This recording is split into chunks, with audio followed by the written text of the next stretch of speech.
Je souhaite être la députée qui contribue à la dignité retrouvée.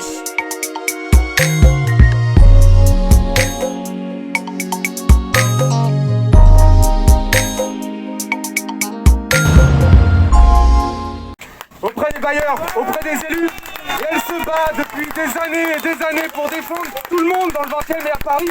Hein, et votez pour Daniel, s'il vous plaît. Et pour Monsieur Mélenchon.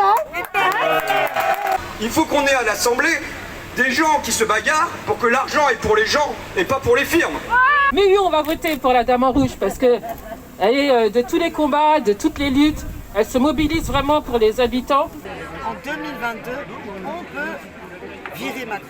Voilà, on peut virer Macron et ouvrir une nouvelle page de l'histoire. Les punaises, donc nous déjà on vit avec les souris, hein, on mange avec les souris. Nous, hein.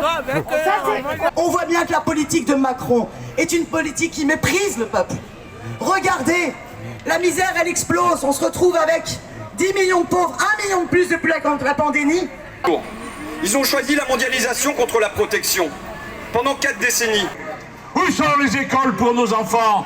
Pourquoi nos jeunes qui ont fait le bac ont tant de mal à aller à l'université qu'ils ont choisi, où leur intelligence trouverait à se déployer pour le bien de la patrie et pour le bien de tout le monde? Or c'est pas possible. La honte, elle doit changer de camp. Parce que la honte, c'est quand on impose des gens de vivre dans ces conditions-là. Alors ils disent, eh bien jamais aucun pays n'a fait autant que nous dans une période comme celle du Covid. Pas vrai? Alors, laissez-lui les mains à notre bon maître. Mais à partir du mois de juillet, il y a 1 700 000 pauvres gens qui vont passer de leur indemnité de chômage et qui vont en perdre plus de 40%. Qu'est-ce qu'ils ont fait pour mériter ce traitement? Pourquoi faut-il qu'ils perdent 40% de leurs revenus au moment où les milliardaires, eux, l'ont augmenté de 200%? Parce qu'il fallait faire barrage à la France insoumise. Je ne supporte pas qu'on ait réduit une partie de la population à devoir endurer ce qu'elle endure. Ce n'est pas juste.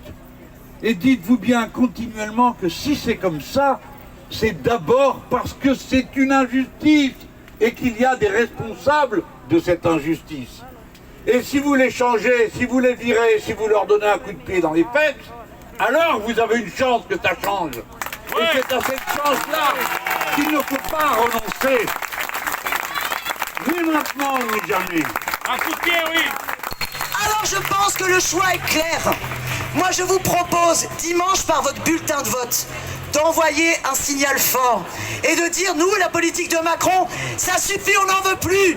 Elle est antisociale, elle est anti-écologique, elle est antidémocratique. Quand vous en élisez un, vous ne savez pas qui vous élisez.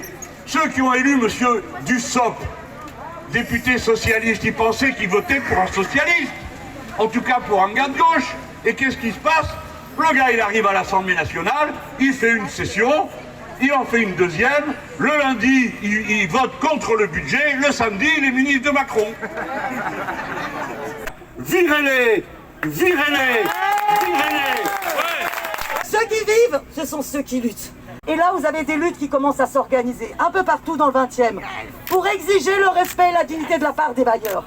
À monsieur Macron, ce qui est attendu du vote dimanche prochain, c'est que, à votre façon, avec des bulletins de vote, vous lui donniez un petit coup de pied dans les fesses pour lui dire « Tu t'es assez moqué de nous ». Le travail que vous faites, qu'on fait depuis des années, c'est quoi? Nous avons un peuple qui est en convalescence. Si on lui fixe des grands objectifs lointains et tout ça, il va dire « Mais jamais je vais y arriver, moi, à lutter contre le capitalisme ». Et donc ce qu'on doit faire, c'est réussir comme à sortir de son lit d'hôpital, à le prendre par la main, à lui faire un pas, qu'il se rend compte qu'il peut gagner, qu'il reprenne confiance à la fois en nous et en lui-même. Quand vous prenez le problème des punaises de lit, moi je suis très fière de voir que dans le groupe à l'Assemblée nationale, insoumise, eh bien il y a quelqu'un comme Mathilde Panot qui en a fait une question d'enjeu national. Est-ce que vous trouvez normal que des gens qui ont pendant des années dit qu'ils vous représentaient et qu'ils représentaient la gauche, qu'il y en ait 8 qui se retrouvent ensuite au gouvernement pour appliquer la plus féroce politique de droite qu'on ait vue dans ce pays depuis des années? Qui reprenne confiance et conscience dans sa force. Voilà ce qu'on essaye de faire dans la durée. Faire reprendre confiance et conscience dans le peuple, dans sa propre force. Vous avez vu, ils sont capables de nous envoyer des SMS sur tout un tas de choses. Mais pour nous dire qu'il y avait les élections, le gouvernement n'était pas capable de faire la moindre information. Ne vous y trompez pas, les importants, les puissants, ils n'oublient pas de se lever pour aller voter. Jamais. Et ils ne se trompent pas quand ils vont voter. Ils votent toujours pour vos ennemis, vos adversaires, pour ceux qui représentent leurs intérêts. Le racisme est un venin. Montré du doigt pendant des semaines et des semaines. Les musulmans, comme cela a été fait. Ça, c'est indigne. De faire en sorte par un bulletin de vote que ça puisse provoquer, eh bien, les conditions pour qu'on puisse convoquer une constituante, pour qu'on puisse impulser une toute autre politique, une bifurcation écologique et la redistribution des richesses. Encourager plein d'autres combats pour stopper Macron qui veut continuer sa casse sociale, sa casse sur les droits des chômeurs, sur les retraites qui va revenir. Récemment, le gouvernement fait une déclaration sur la crise sanitaire. Vous m'entendez bien? Une déclaration. C'est-à-dire, on ne vous dit pas, bon, vous avez le droit d'amender, de prêter. Non, il déclare et après tu votes oui ou non. Je suis très content ou non, je ne suis pas content du tout. Moi, je sais ce que j'ai voté, je ne suis pas content du tout. Mais on me demande oui ou non. Si on m'avait demandé autre chose, j'aurais dit peut-être autre chose. J'aurais déposé des amendements, etc. Mais là, c'est oui ou non. Vous avez donc un Premier ministre du gouvernement Macron qui arrive et qui vous dit, voilà comme j'ai géré génialement la crise de la Covid. Eh bien maintenant, je vous demande de venir applaudir en cadence et en plus de lever la main. Alors nous, on a voté non. Et eux, 27 avril 2020. 10 abstentions, 20 contre. Il y en a 10 qui ne savent pas ce qu'il faut penser du bilan du gouvernement dans la Covid.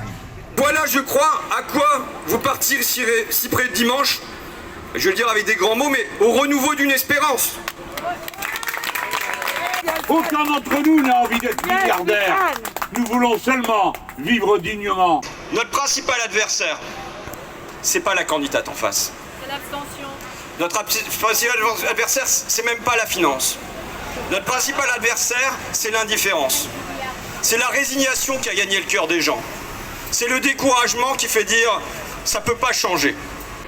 Comme scandale, c'est pas mal. On va aller gratter 1 milliard d'euros sur les gens, et souvent des femmes, qui sont à temps partiel, sur les intérimaires, sur les CDD, qui ont déjà morcelé une première fois avec le Covid, et on va les gratter, alors qu'on a distribué des centaines de milliards. Vous voyez, la fortune des milliardaires, elle a cru de 50% en un an. 135 milliards d'euros. Et on va aller chercher le petit milliard sur les temps partiels et compagnie. Enfin, je veux dire, c'est tellement indécent que... Enfin, c'est sûr que tu énonces des trucs comme ça, tu dis mais pourquoi ça pète pas? Mais ça pète pas, hein, c'est comme ça. Mais donc voilà, il y aura ça à combattre. Député,